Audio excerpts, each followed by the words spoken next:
Halo perempuan, kalau kita bicara feminisme, banyak orang langsung terbayang gerakan modern yang lahir di barat. Padahal di budaya Sunda, nilai-nilai feminisme itu justru sebenarnya sudah hidup sejak lama. Dalam falsafah orang Sunda, ada yang namanya silih asah, silih asih, silih asuh. Saling mengasah, saling mengasihi, dan saling mengasuh. Filosofi ini menunjukkan bahwa hubungan antara laki-laki dan perempuan dibangun atas dasar kesalingan, bukan dominasi gender. Dalam pepatah Sunda ada ungkapan Sri Teneng bisa ngungkulan Pritandang.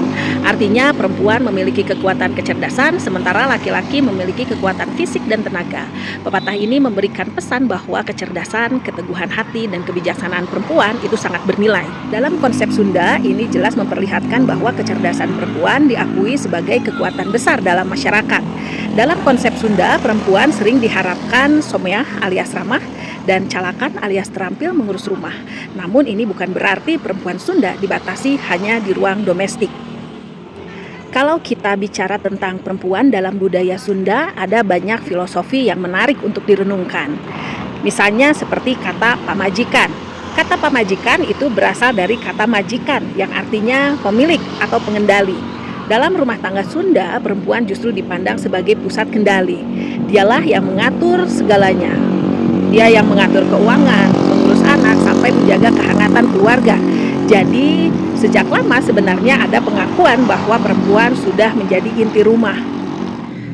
Perempuan Sunda pun digambarkan dengan sifat someah, ramah, lembut dalam tutur kata, tapi di saat yang sama juga calakan atau cekatan. Pintar mengatur banyak hal. Idealnya perempuan itu cager, bager, bener, pintar, ya, sehat, baik, jujur, dan cerdas.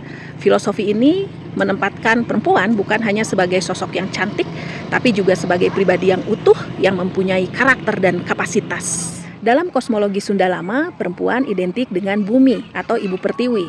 Ini adalah simbol kesuburan dan kehidupan. Dari rahim perempuan lahir generasi baru, dan dari tangan perempuan keluarga bisa tumbuh dan masyarakat bisa berkembang. Namun kita harus jujur. Di balik penghormatan itu, hingga kini wanita selalu ada dalam bayang-bayang patriarki. Padahal patriarki itu bukan konsepsi asli budaya Indonesia.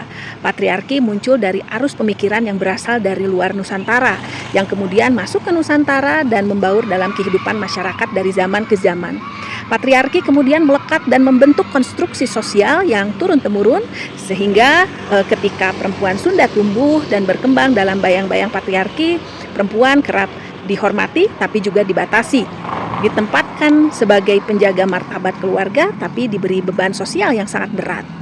Kendati pun kini mungkin sebagian perempuan Sunda ada yang terjebak dalam pengaruh patriarki yang disebabkan oleh konstruksi sosial yang terbentuk dalam jangka waktu yang lama, yang melekat di kehidupan masyarakat, dan akhirnya ini membatasi ruang gerak wanita dan mematikan potensi wanita itu sendiri.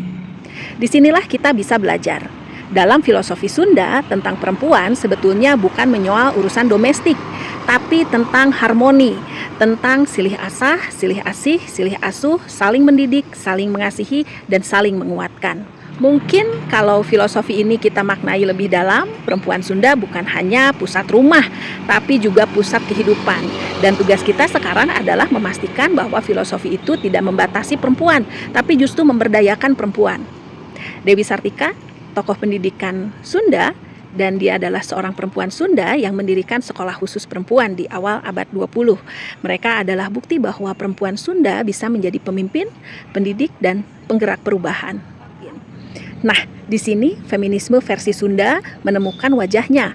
Konsep wanita dalam Sunda bukan perlawanan frontal, tapi upaya untuk menjaga harmoni dalam kesetaraan gender, dan perempuan Sunda bisa tetap lembut dan someah, tapi juga tegas, cerdas, bahkan bisa menjadi pemimpin. Jadi feminisme dalam budaya Sunda bukan soal meniadakan laki-laki ya, tapi bagaimana perempuan dan laki-laki itu bisa saling menguatkan. Sebab dalam kearifan lokal budaya Sunda yang namanya silih asah, silih asih, silih asuh memang ditujukan untuk semua tanpa terkecuali. Terima kasih ya telah menyimak sampai detik ini. Saya Rizka, saya senang sekali bisa berbagi insight kepada Anda semua. Semoga informasi yang saya sampaikan dapat memperkaya wawasan Anda.